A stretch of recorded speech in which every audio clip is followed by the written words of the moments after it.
Charlie and welcome to Health by Design Live. Tonight we're going over how to support your memory and focus with whole food nutrition, and then also we're going to insert some ideas with essential oils as well.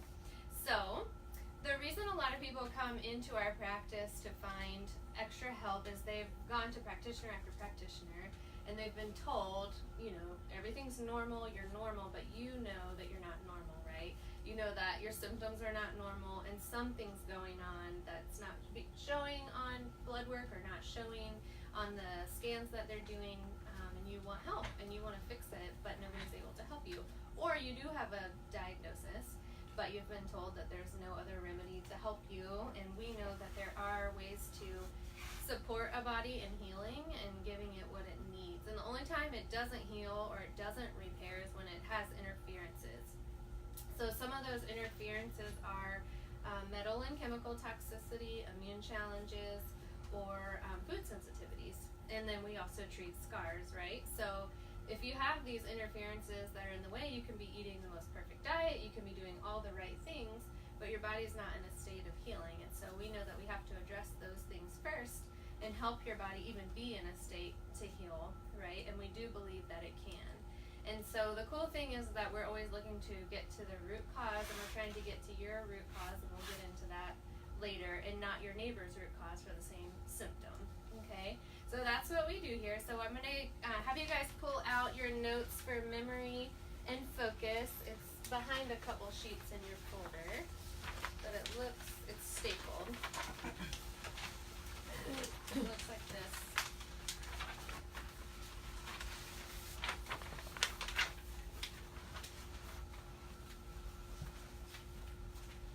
Everybody have it? Okay.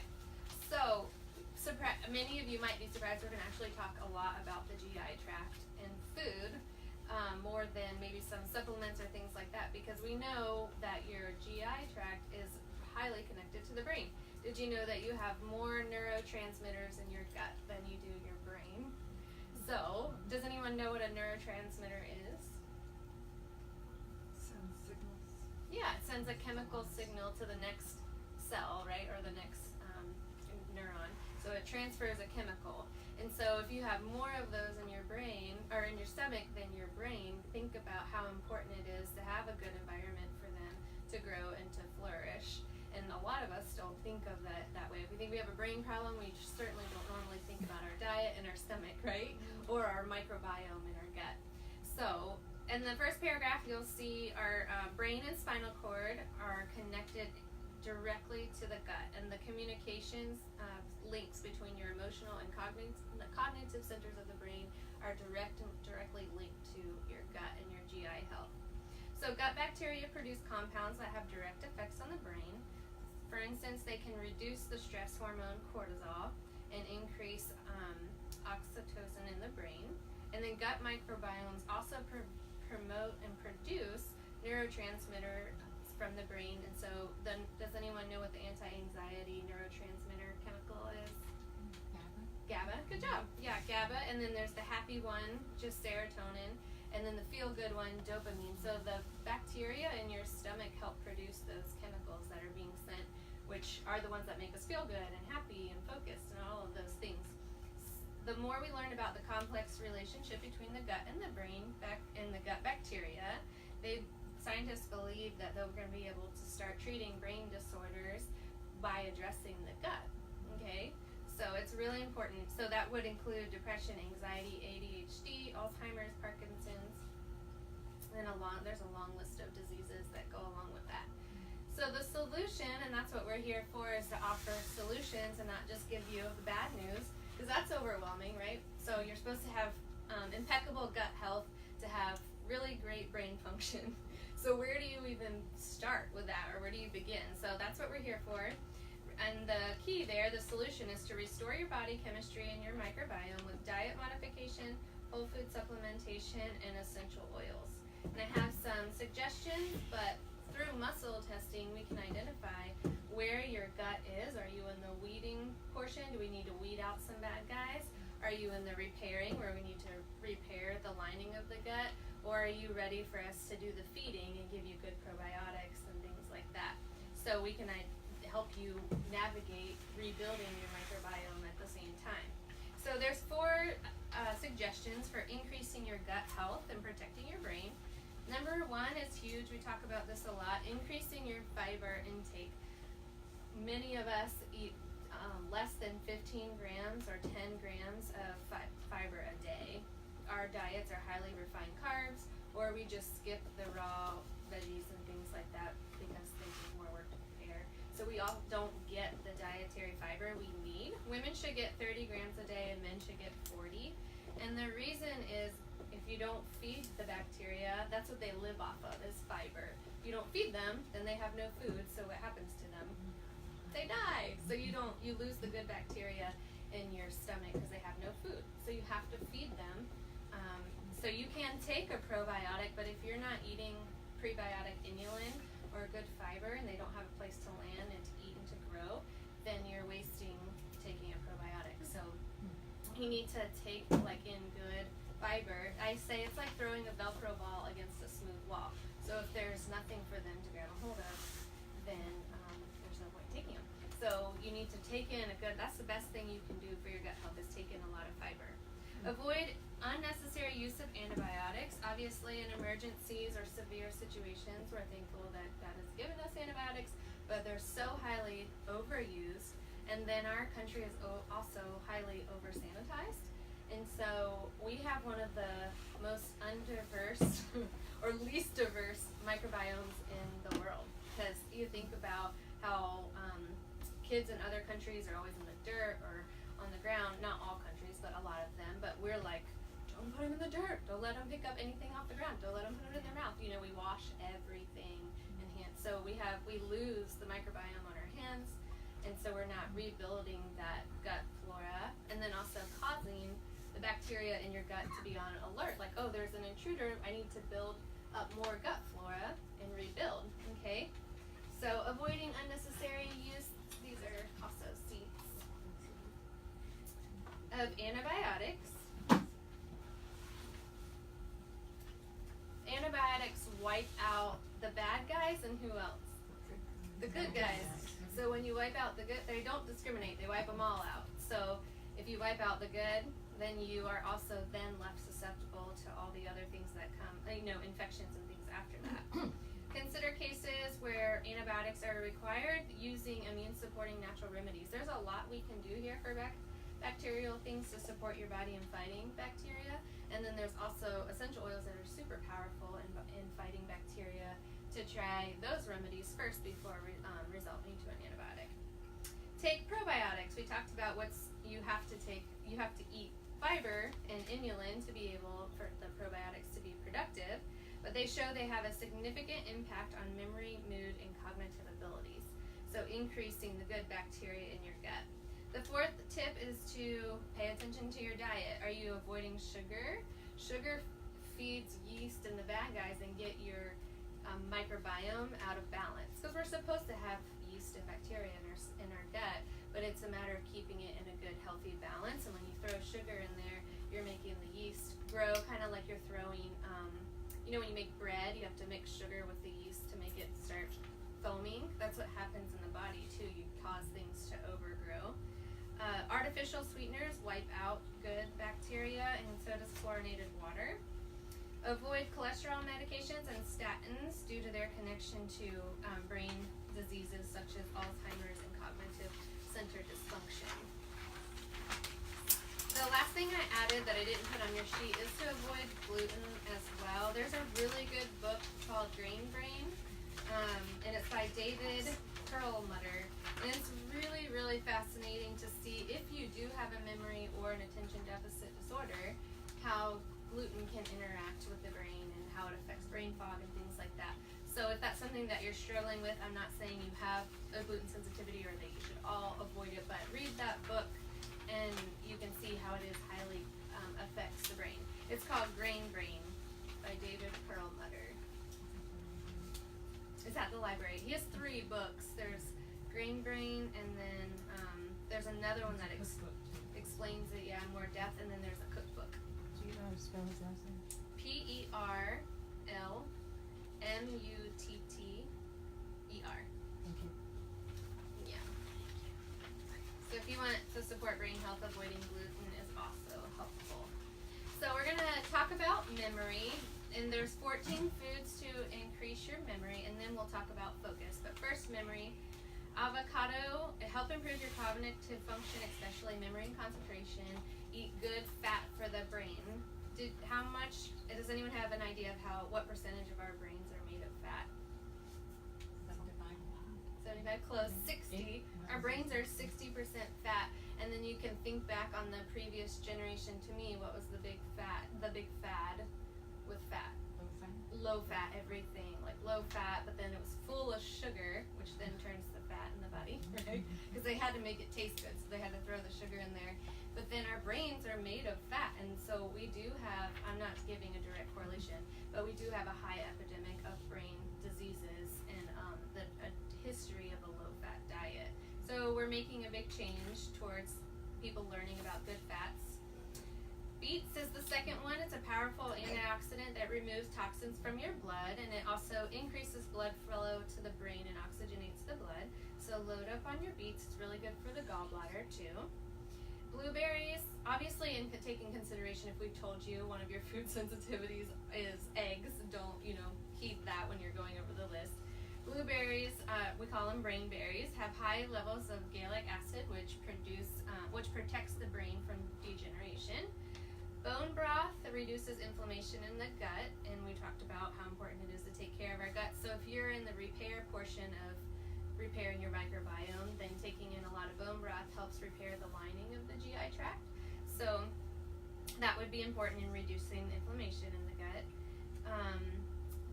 Glycine, and so there's amino acids in there that basically help boost your memory as well.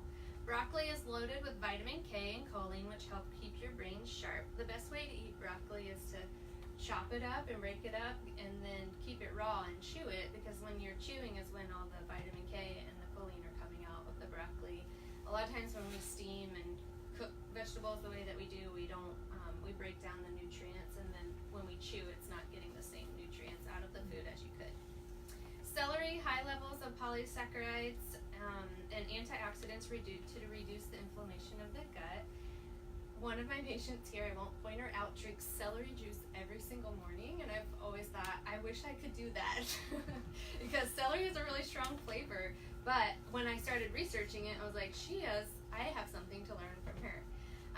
It's highly anti-inflammatory. It increases the HCl in your stomach, so it helps your body actually digest food so it's not fermenting and spoiling in your stomach, which happens. If you don't have enough HCl or you take a ton of antacids, then your food basically rots in your stomach.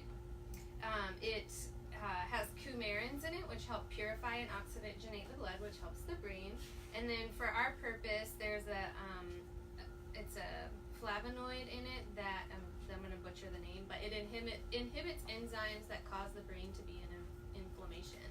So when you drink or eat the celery, if it's chopped up, especially if you juice it or chop it, make sure you're breaking it down. That's when all those things are released in it. So the juice is a brilliant idea. So really good for the brain. Coconut oil is a natural and anti-inflammatory. It has the caprylic acid, which helps fight off yeast and bad bacteria in the gut, which also is helpful to the brain because of the whole gut health thing. But then the high fat or the good fats are good for the brain as well. So it has two parts to it. Egg yolks have high amounts of choline, which aid in brain development and protection. Extra virgin olive oil is packed with antioxidants that warn off proteins that are toxic to the brain, such as Alzheimer's. Olive oil shouldn't be cooked with at a high temperature. We recommend avocado oil for that, or coconut oil, but you can use it in salad dressings, or like if you make a broccoli slaw or something like that, using the cold pressed oil is good. Leafy greens, I probably don't have to explain those. Rosemary has carnosic acid, which protects the brain from free radicals and helps protect the brain from neurodegeneration. I'm diffusing rosemary, peppermint, and wild orange tonight because rosemary supports memory. We'll talk some more about that. Salmon, a lot of people know salmon as a brain food, and that's because it's high in omega-3s. Our body does not produce omega-3s. You can only get it through diet and from what you're taking in. So, but it's 100% 100% necessary for good brain health to have omega-3s in the body. Turmeric, curcumin is an anti-inflammatory agent found in this spice. It's a powerful antioxidant, anti-inflammatory, which helps bring oxygen to the brain, which obviously aids in alertness and your ability to process information. And the last healthy food for the brain, there's lots more, but I had to keep it to a short list or we'd be here all night. Walnuts are really high in omega-3s and have lots of antioxidants and minerals and vitamins that are supporting mental alertness. And the vitamin E in the nuts also help with Alzheimer's, prevent Alzheimer's. So essential oils for memory, I'm going to play a little game. Your olfactory in your nose is directly connected to the limbic system in the brain, and so in your limbic is memory, emotions, mood, all of those things. And so all of you know, like if you smell cookies baking in the oven, then you might think of like your grandma or something somebody used to make. So I'm gonna pass these around. I tried to pick funny ones or fun ones and see if any of them triggered a memory for someone just based off smell. So I'm gonna pass these around. I covered up what they are. I'll start.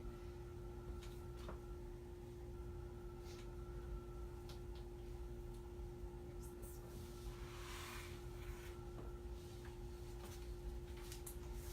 She's like, no memories. Does anyone have a memory yet? What do you have? That reminds me of Christmas time when our mom makes, she'll make a spiced tea. Like with, a mulled yeah. tea. And then the first one reminds me, it's like a cedar, like going into a cedar closet. Good job. Cedar wood, yeah. Your grandma's attic. I was trying to trigger your grandma's attic memory. Any other ones?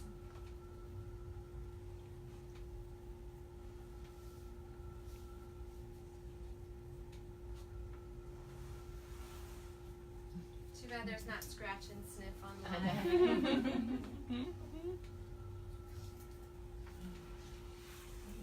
They're super powerful, so they are strong. Yeah. No other memories? Come on, I put patchouli in there. Somebody has to have a memory from the 70s. You have it? Oh, yeah. That's what that weird I smell love was. Yeah, I it's love strong. that one. Yeah. Yeah. I love it. Diluted, it's so strong. Can't remember your memory? Sorry, you think I'm paying attention. This is the cedar. The cedar wood. Yeah. Good job. Yeah, your grandma's attic. That's why I put that one in there. This is definitely the 70s. The 70s in a bottle. I know I touched my nose. It's got a little sweet, very kind of spice. That reminds me of my grandma. She used to, it might have been the lotion that she used to use. Yeah. That- This is rose oil, so I was sure somebody's grandmother would come up with that one. That was popular. No, my grandma didn't use any of this.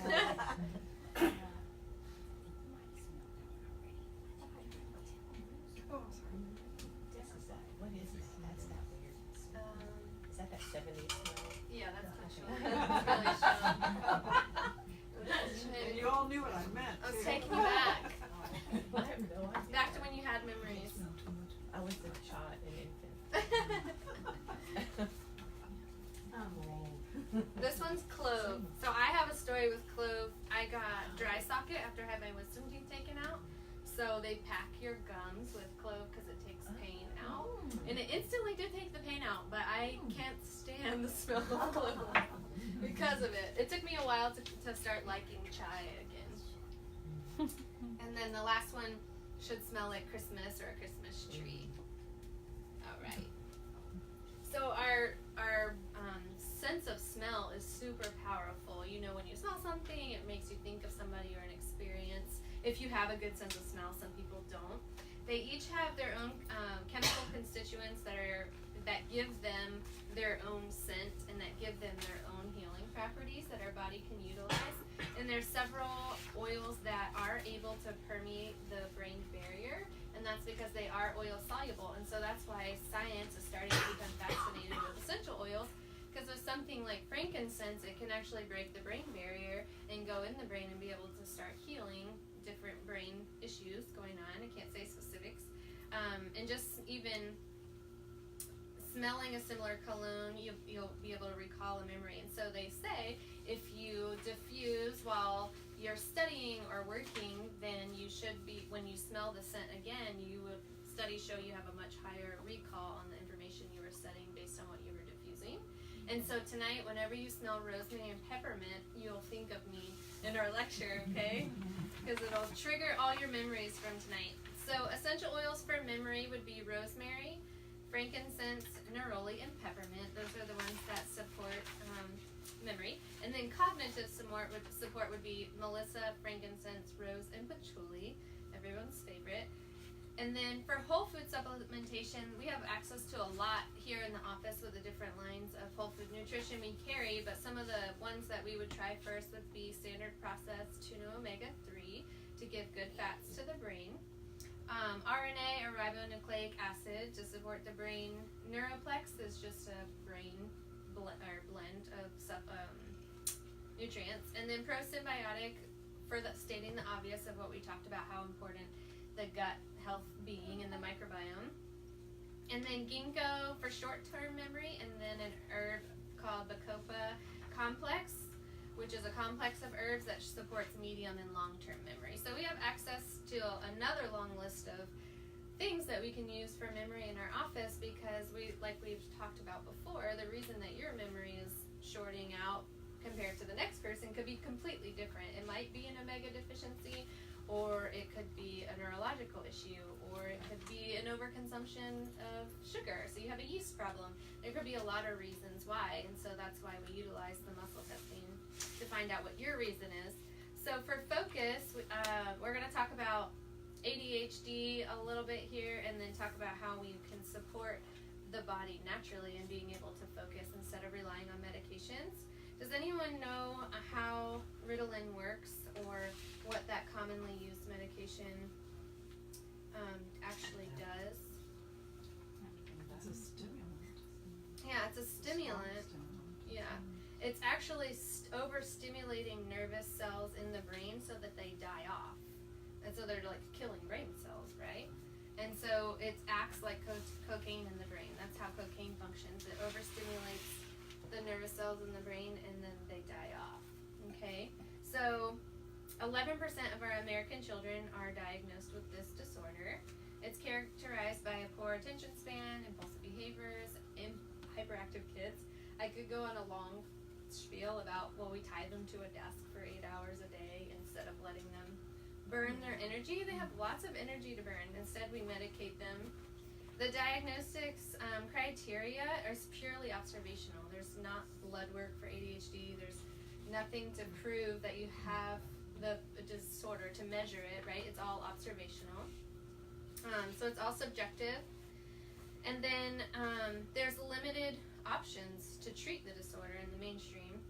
The main treatment is Ritalin. I'm sure a lot of you have heard this. And the major problem with that drug is it's highly addictive. And most children report that they don't feel like themselves anymore, and lots of other side effects that come with taking the drug.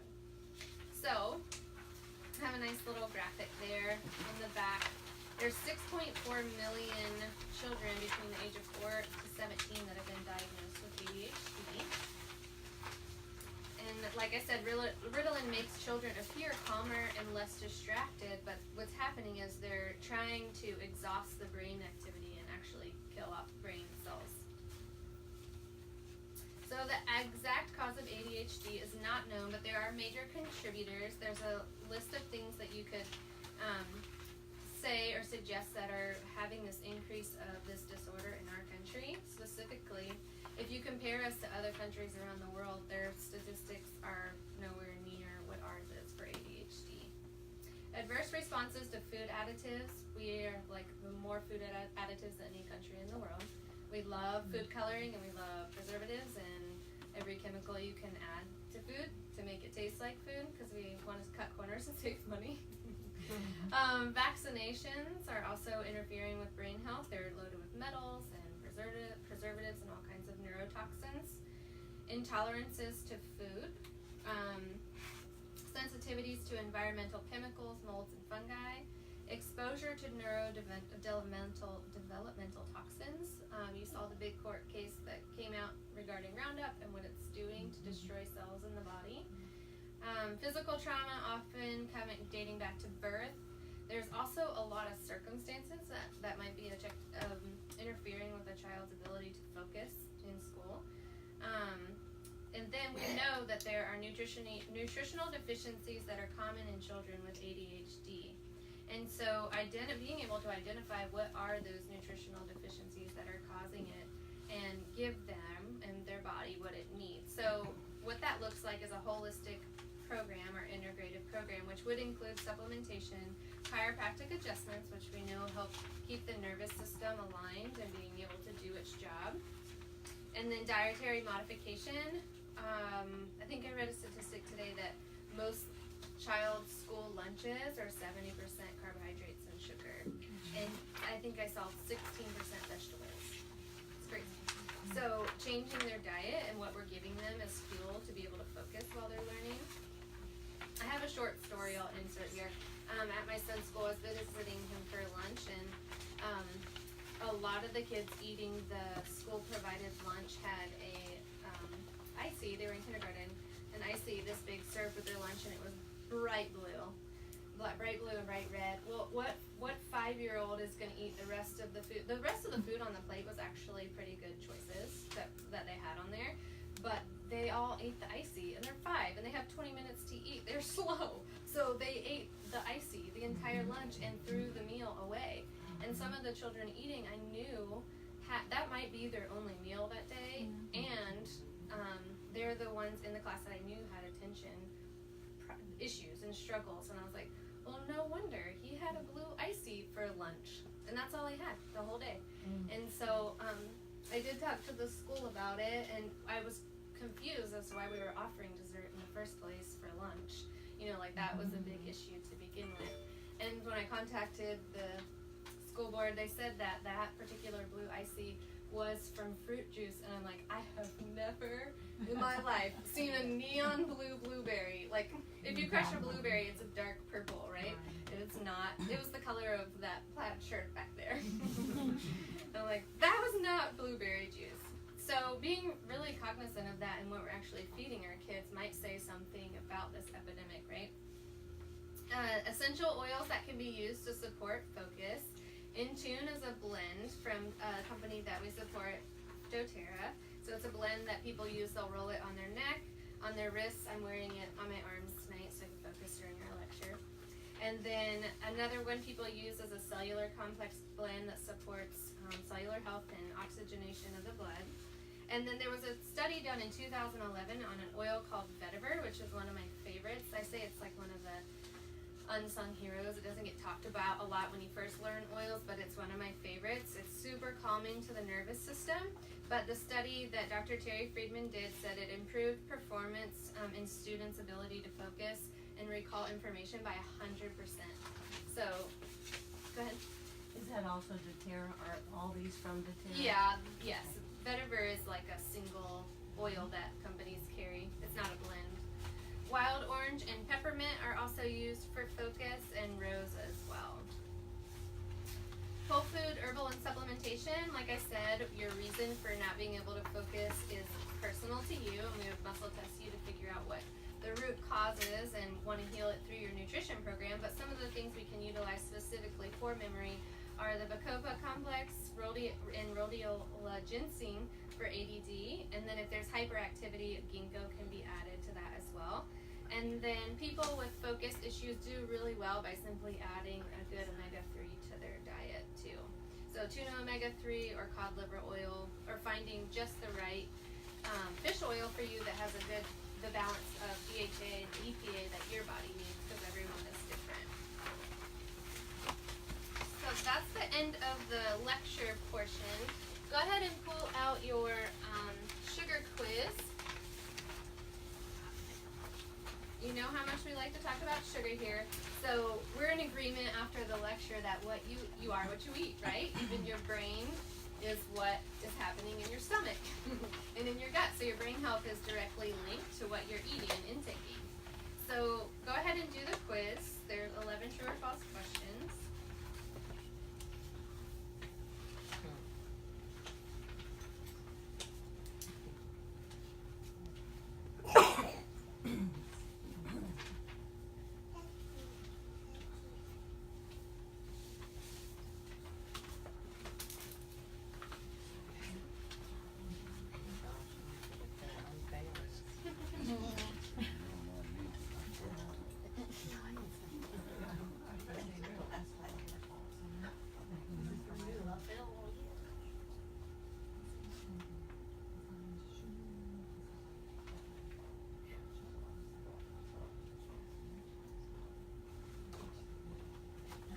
coffee, but I don't eat tea and donuts, so. That's true, that's why I'm going to.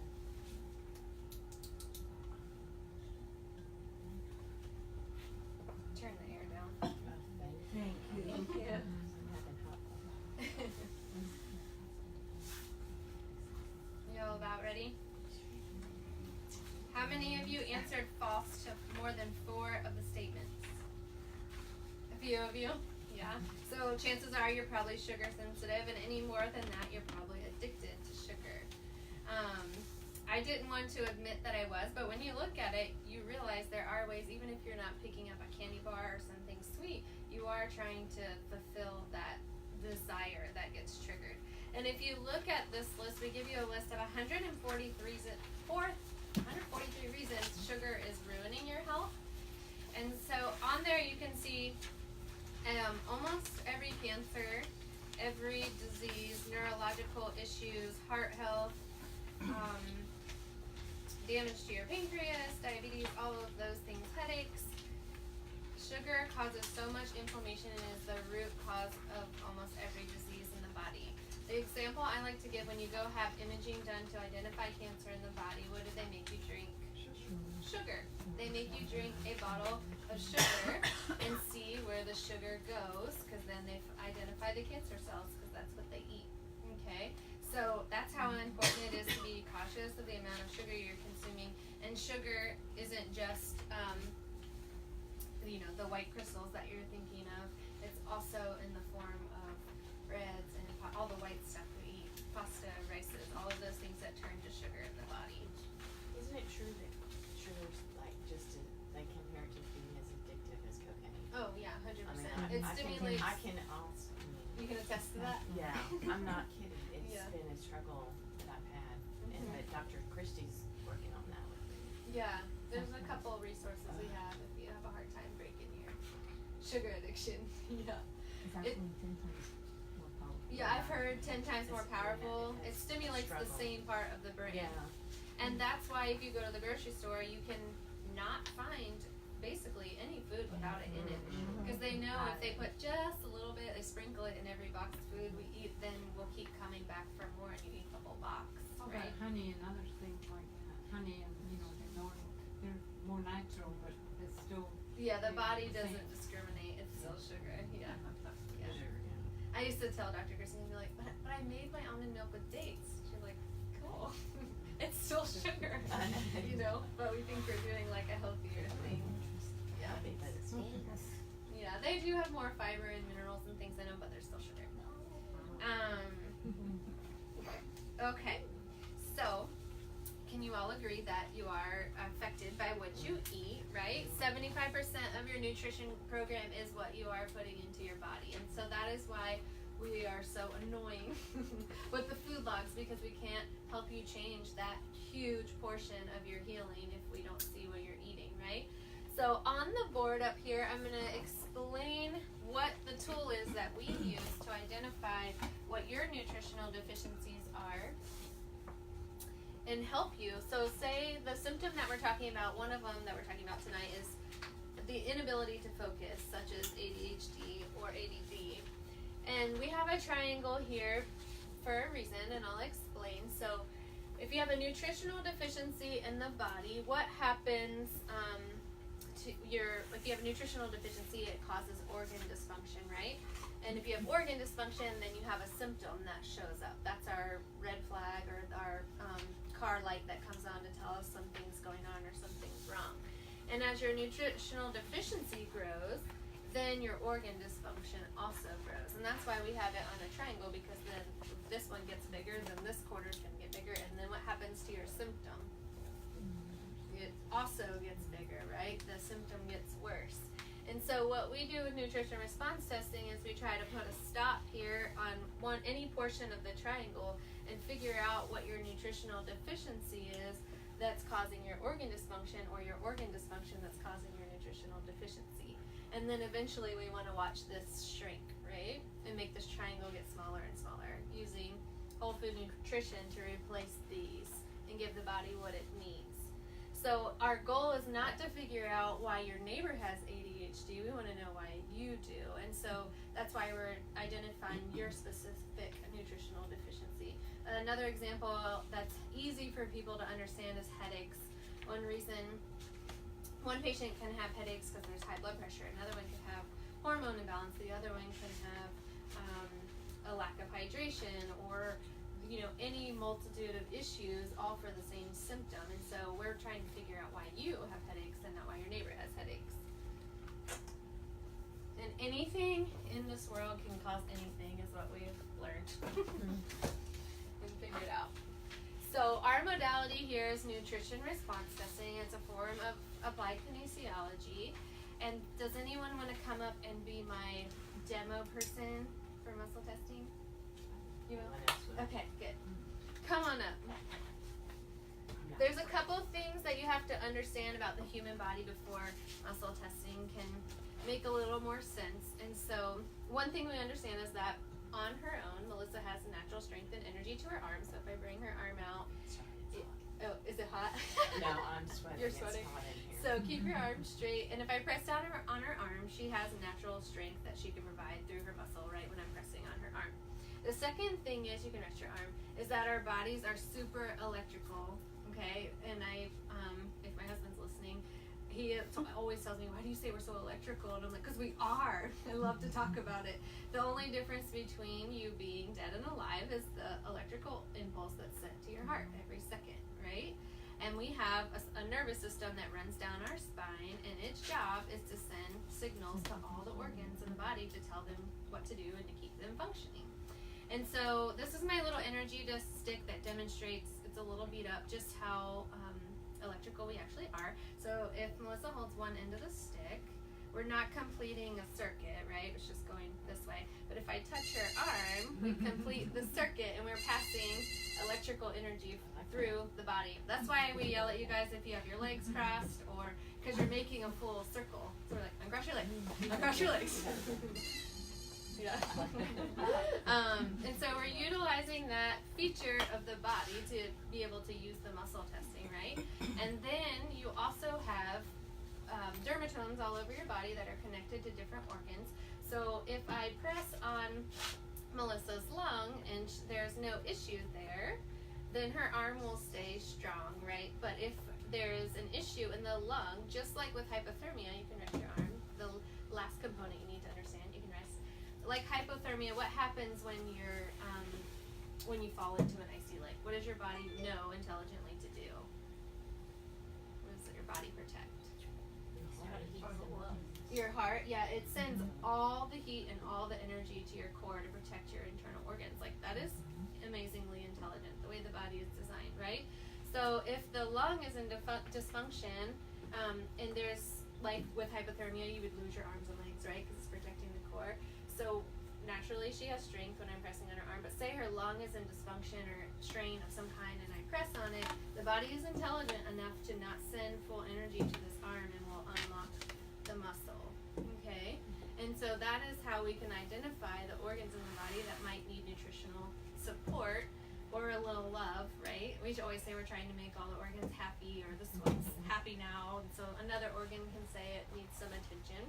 And so the last thing to understand is that all things in life have a frequency or energy.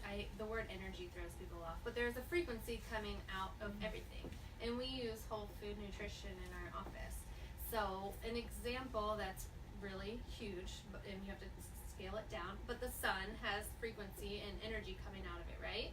And so if you're standing by a window, you can feel the warm rays on your skin, but you don't necessarily see the sun rays coming through that we like to draw in our pictures, right?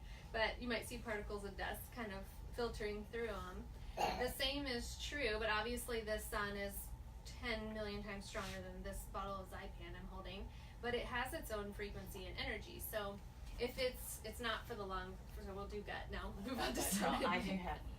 Okay, so if this is just the exact right thing that her body needs for supporting her stomach, her body is intelligent enough, so when I press on the stomach, if before it was weak and I give her the whole food nutrition for the stomach and press on her arm, if it's just what she needs, her body doesn't have to send energy to take away energy from the arm and protect the stomach, because she has what she needs to have that gut health. And so that's what is so fascinating. There's lots of things you can always see. that we know, okay, this is really good for, like, pain, and I'll put it on the body, and it's like, they hate it, their body hates it, but the textbook says it's the best thing for pain, right? And so that's really cool about what we do here, is we can design a nutritional program for your body specifically. It's a tailor-made suit for your body, right? So you might have the symptom diarrhea, our favorite thing to talk about, poop.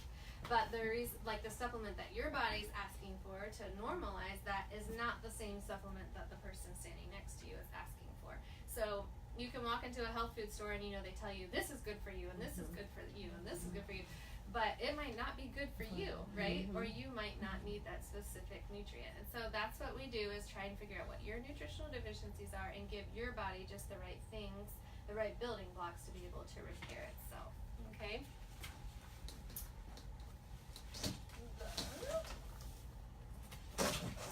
Our goal is to support you in overall health. A lot of you come in with the burning fires, is the example I like to give. And so we have to put out the fire first, and then relay a new foundation, build new walls, put a new roof on, and that takes a lot of time. And so our goal is to support you at a foundational level and give your body what it needs to do that repair process. Okay? And so giving your body the time to do that is crucial. Does anyone have an example of a symptom that they've had for a really long time? A chronic cough. And how many years have you had it? 20 years. I haven't laid flat for 20 years. Oh my goodness. So to have a symptom like that really impacts your life, I'm sure, in significant ways for 20 years. To know, like, I've had this for 20 years, okay, let me know. But it would be reasonable to expect to give my body a reasonable amount of time to actually heal and repair that issue, okay? And then the last part about what we do that's amazing is that it's safe and natural. So somebody who's on medications, somebody that is elderly, that's a baby, anywhere on the spectrum, we can still help them, or has, say, what the world would say, a terminal illness. We can still support them in healing and getting the best out of where they are. Okay. So if anyone, I didn't do $5 coupons. Do you have those still? Or are they up here? Did anyone bring a guest tonight? I know I see one in the front row. Oh, that's so cute. 2-year-old. Are you signing up, girl? Any She's other been guests? Really good, though. She has. I'll She give her should get a $5 for reward. being good.